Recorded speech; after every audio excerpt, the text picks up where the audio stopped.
രാവിലെ നമ്മൾ ഫിഷിങ്ങിന് ഇറങ്ങിയപ്പോൾ ഈ ഒരു കുഴപ്പവും ഇല്ലായിരുന്നു കാലാവസ്ഥയ്ക്ക്.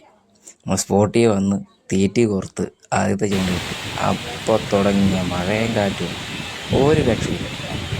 എന്നെപ്പോലെ തന്നെ മഴയത്തും കാറ്റത്തും പെട്ടുപോയ ചെറിയൊരു കപ്പിൾസിനെ ഞങ്ങൾക്ക് ഇവിടെ കാണാൻ പറ്റുന്നുണ്ടോ?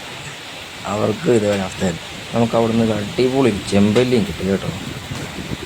ഇവനെ കിട്ടിയതോടുകൂടി നമ്മൾ ഫിഷിങ് നിർത്തി വീട്ടിൽ പോകുന്നത് കേട്ടോ. കാരണം മഴയ്ക്ക് യാതൊരു കുറവുമില്ലായിരുന്നു. മഴ കുറേ നേരം നോക്കി എന്നിട്ട് എനിക്ക് തോന്നുന്നു ഒരു 1.5 മണിക്കൂറോളം നോക്കിയിരുന്നു മഴ കുറയാൻ. മഴ കുറഞ്ഞ് കഴിഞ്ഞപ്പോഴോ ഫിഷ് ആക്ടിവിറ്റി കുറഞ്ഞു. പിന്നെ ഒന്നും നോക്കിയില്ല, കിട്ടി അവനെ പൊക്കി നേരെ വീട്ടിലോട്ടേക്ക് പോകുന്നു.